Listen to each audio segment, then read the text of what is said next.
قديم لا يمل سماؤه تنزه عن قولي وفعلي به أستوفي من كل داء ونوره دليل لقلبي عند جهلي وحيرتي فيا ربي متعني بسر حروفه ونور وقلبي ومقلتي وهب لي به فتحا وعلما وهيما وأنس به يا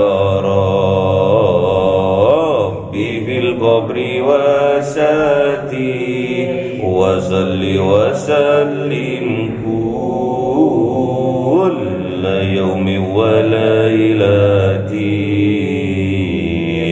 على من به الرحمن يقبل توبتي وآلي وأصحابي كرام أئمتي بهم يغفر الغفار ذنبي وزلاتي. أعوذ بالله من الشيطان الرجيم. Bismillahirrahmanirrahim. Surat Al-Jin ayat 13. Bismillahirrahmanirrahim. Wa anna lamma sami'nal huda amanna bih faman yu'min bi rabbih fala yakhafu bahsan wala rahaqa.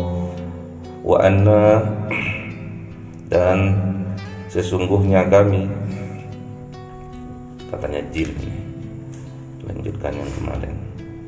Wa anna, dan sesungguhnya kami, lamma sami'na, setelah kami mendengar apa yang didengar, al-huda.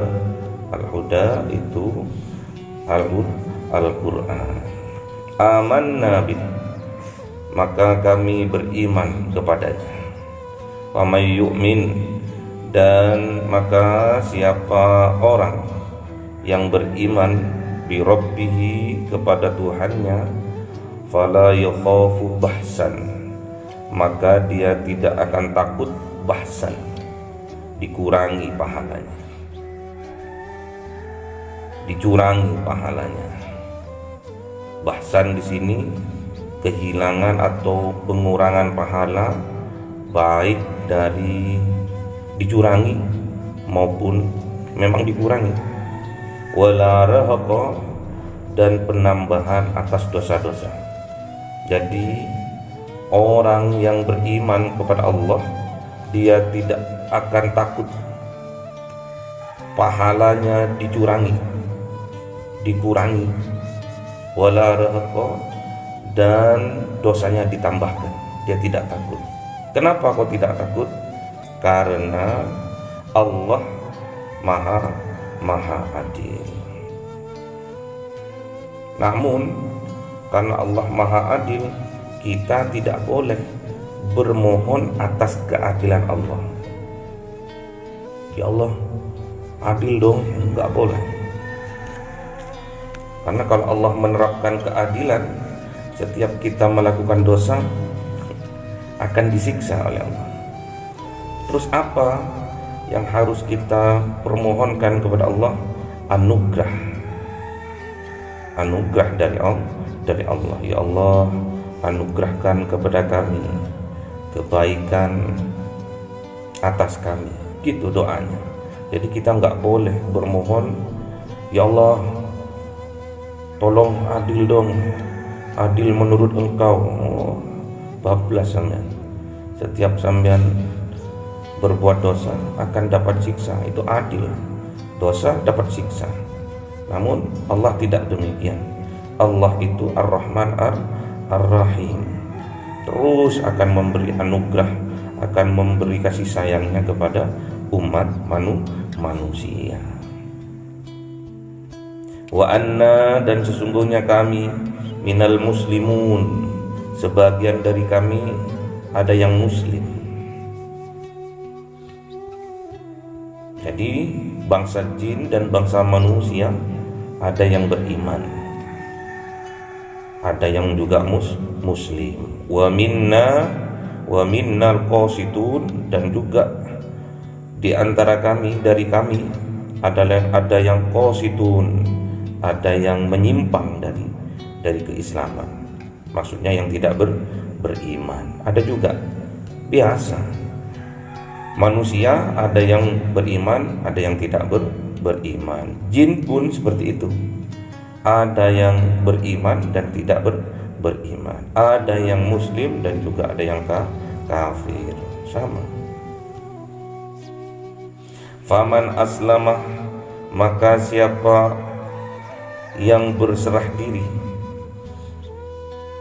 yang memasrahkan, menyerahkan semua perbuatannya, usahanya kepada siapa? Kepada Allah. Faulaika, maka baginya taharrau rosada. Taharrau itu diberikan oleh Allah rosada, kesempurnaan. Disempurnakan amal-amal yang kita lakukan oleh Allah, disempurnakan. Memang kita beribadah gak akan sempurna, butuh rosada, butuh zat yang maha menyempurnakan. Siapa?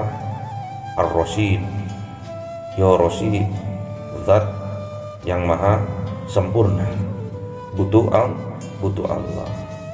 Kita beribadah kadang separuh-separuh keyakinannya. Butuh Allah untuk menyempurnakan. Keimanan kita kadang seperempat. Butuh Allah untuk menyempurnakan.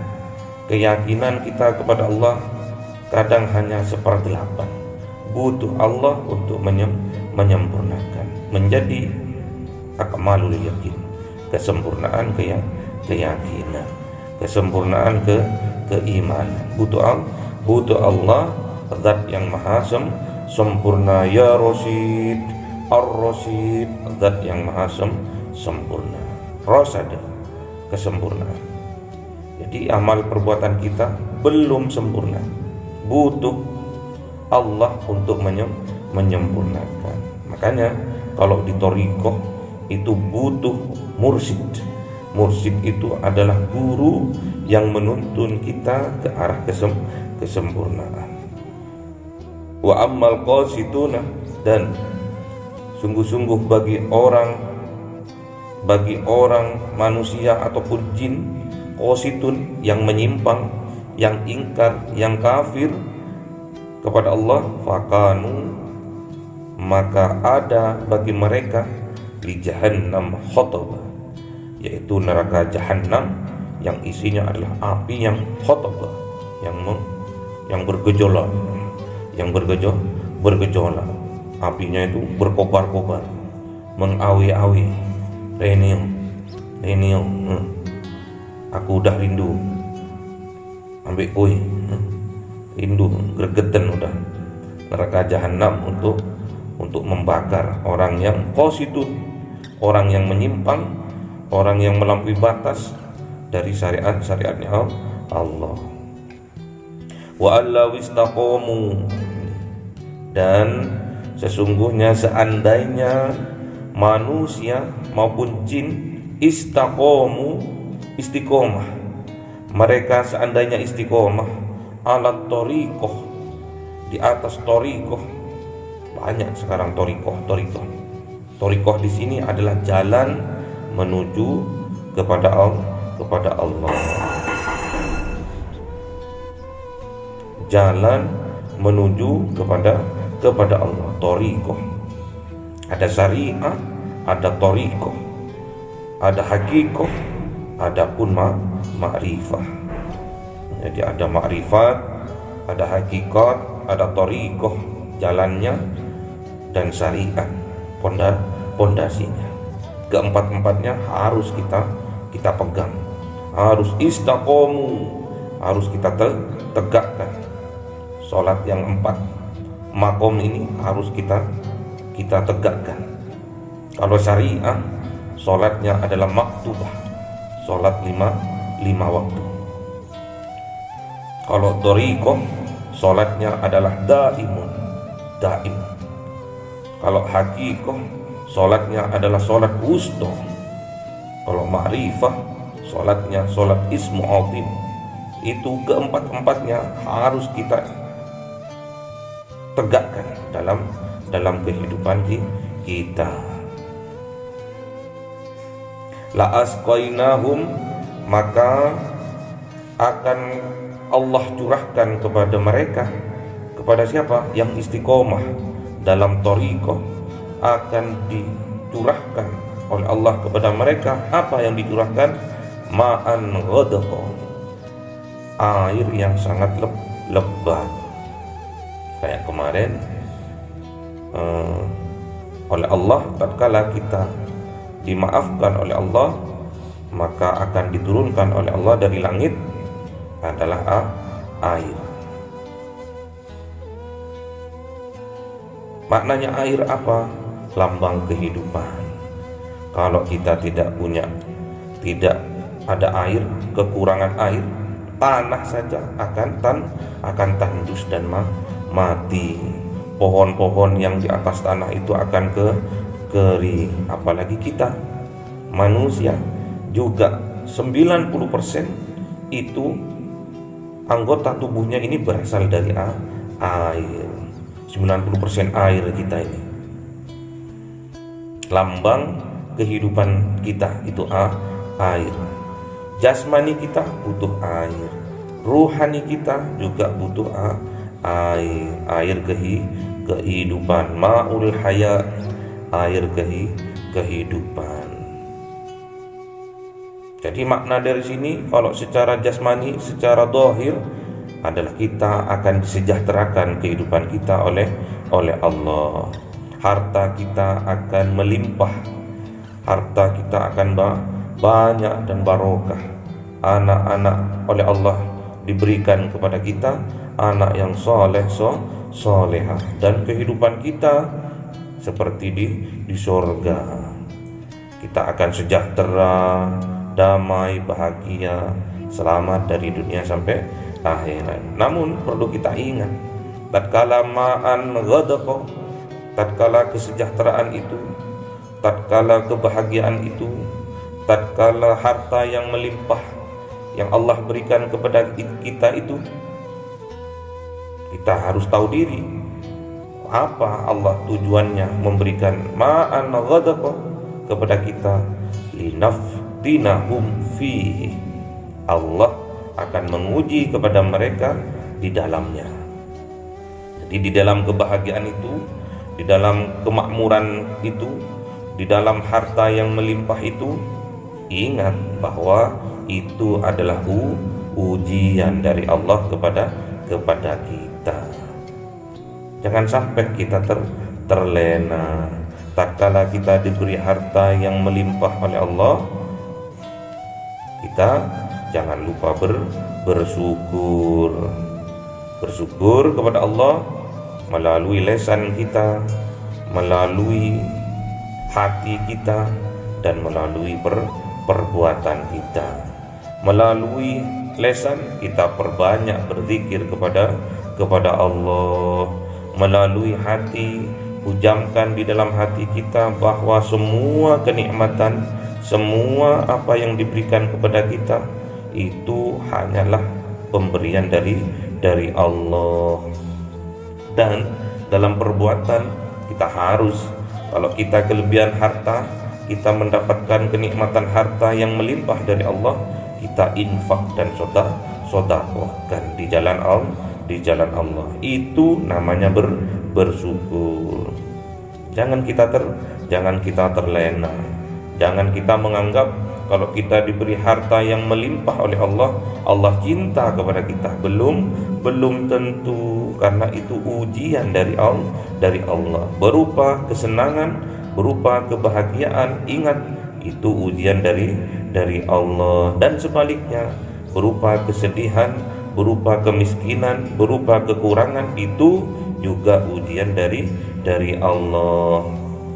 Bersabar tidak kita atas ujian itu? Wa may yu'rid, dan ingat, siapa orang yang menolak, yang ingkar an dzikri rabbi, atas berzikir kepada Tuhannya, atas peringatan dari Tuhannya, yaslukhu, maka Allah akan memasukkan, maka Allah akan menimpakan kepada mereka yang ingkar itu, yang menolak itu, yang tidak mau berzikir itu, yang tidak mau mengingat bahwa semua kenikmatan itu berasal dari Allah. Apa yang akan ditimpakan? Adzaban so'ada, adab yang selalu so'ada, selalu meningkat. Adabnya itu selalu meningkat, tambah hebat, tambah hebat, tambah hebat. Bagian para ulama mengartikan seperti itu. Azab yang diberikan belum selesai, satu, ditimpakan azab yang lebih besar lagi. Yang kedua, belum selesai, ditimpakan lagi yang lebih besar lagi. Itu namanya so'ada. Wa annal masajidah, dan sesungguhnya masjid-masjid itu lillahi, milik Allah. Jadi bukan milik perorangan. Pokoknya di mana ada masjid, ada musola, itu adalah milik Allah, bukan milik orang perseorangan, bukan, milik Allah. Maka fala tad'u ma'allahi ahada, maka kita tidak boleh bermohon atau kita tidak boleh menyembah ma'allah, bersama Allah, ahada, kepada siapapun. Menyembah selain Allah bersama Allah itu enggak boleh. Kalau mau berdoa, kalau mau menyembah, hanya kepada Allah. Enggak boleh kita mensyirikkan Allah dengan sesuatu. Kita harus bertasbih, harus mensucikan jiwa kita dari apa? Dari mensyirikkan Allah. Jadi masjid di sini diartikan oleh para ulama adalah sebuah bangunan yang digunakan oleh manusia untuk sujud kepada Allah. Juga masjid diartikan oleh ulama adalah hamparan bumi ini, itu adalah masjid, tempat kita bersujud kepada Allah. Dan yang lebih tepat, yang dikatakan masajid di sini, yang dikatakan masjid di sini adalah anggota tubuh ini yang dibuat sujud kepada Allah. Satu adalah kening kita, kepala kita. Dua, kedua tangan kita. Tiga, kedua lutut kita.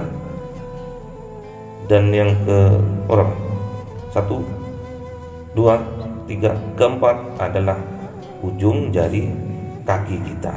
Itu anggota tubuh yang dibuat untuk sujud kepada Allah. Satu, kening kita, melambangkan kepala kita, pikiran kita harus sujudkan kepada Allah. Gak boleh kita menuruti hawa nafsu. Tangan kita pergunakan dengan sebenar-benarnya. Jangan sampai menggunakan tangan kita kepada hal yang membawa mudarat. Pergunakan tangan kita untuk kemaslahatan. Terus kaki kita, pergunakan kaki kita ini untuk thariqah kepada Allah. Menjalankan apa yang diperintahkan oleh Allah dan menjauhi apa yang dilarang oleh Allah. Itu makna masjid yang sebenarnya adalah anggota tubuh kita yang digunakan oleh kita untuk sujud kepada Allah. Dijaga pikiran kita, dijaga kedua tangan kita, dijaga kaki kita juga dijaga. Jangan sampai bermaksiat kepada Allah. Jangan sampai tidak bersyukur kepada Allah. Pergunakan anggota tubuh kita ini ke jalan kebaikan. Ya, paham tak ini? Itu makna dari masjid. Makanya kita tatkala kita sholat harus kita istiqomah. Sholat berjamaah istiqomah. Dimanapun kita berada harus kita mengistiqomahkan sholat berjamaah. Itu aja dulu. Yang penting 5 waktu berjamaah. Dimanapun sampean itu, ada adzan di kampus, ada adzan di jalan, minggir. Ada adzan di mana saja, sampean usahakan untuk selalu istiqomah untuk sholat berjamaah. Istiqomah ini yang membawa kita kepada surga. Dengan istiqomah ini Allah akan mencurahkan ma'an ghadqa, air yang melimpah, rezeki yang melimpah, kebahagiaan yang lahir dan batin akan diberikan oleh Allah. Namun kebahagiaan, kesejahteraan, harta yang banyak, anak yang soleh-solehah, jangan sampai kita terlena. Karena itu linaftinahum fihi, Allah akan menguji kita dengan itu semua. Hati-hati tatkala kita diberi harta yang melimpah oleh Allah, kita akan diuji oleh Allah, bersyukur atau tidaknya. Tatkala kita diberi kesehatan oleh Allah, sehat bugar, diuji oleh Allah, dipergunakan untuk apa kesehatannya. Tatkala kita diberi luang waktu yang banyak oleh Allah, digunakan untuk apa waktunya. Jangan sampai kita may yurid an dzikri rabbih, jangan sampai kita menolak atau tidak mau berzikir, mengingat kepada Allah. Perbanyak zikir kepada Allah. Kalau kita perbanyak zikir kepada Allah, Allah akan anugerahkan kepada kita kebahagiaan dari dunia sampai akhirat, keselamatan dari dunia sampai akhirat. Kita, keluarga kita, dan seluruh yang dekat dengan kita semoga ditakdirkan oleh Allah besok bertemu di dalam surganya Allah di yaumil qiyamah. Allahumma arhamna bil waj'alhu lana imama wa nura wa huda wa rahmah. Allahumma dhakkirna minhu ma nasina wa 'allimna minhu ma jahilna warzuqna tilawatahu ana al-laili wa atrafan nahar waj'alhu lana hujjatan ya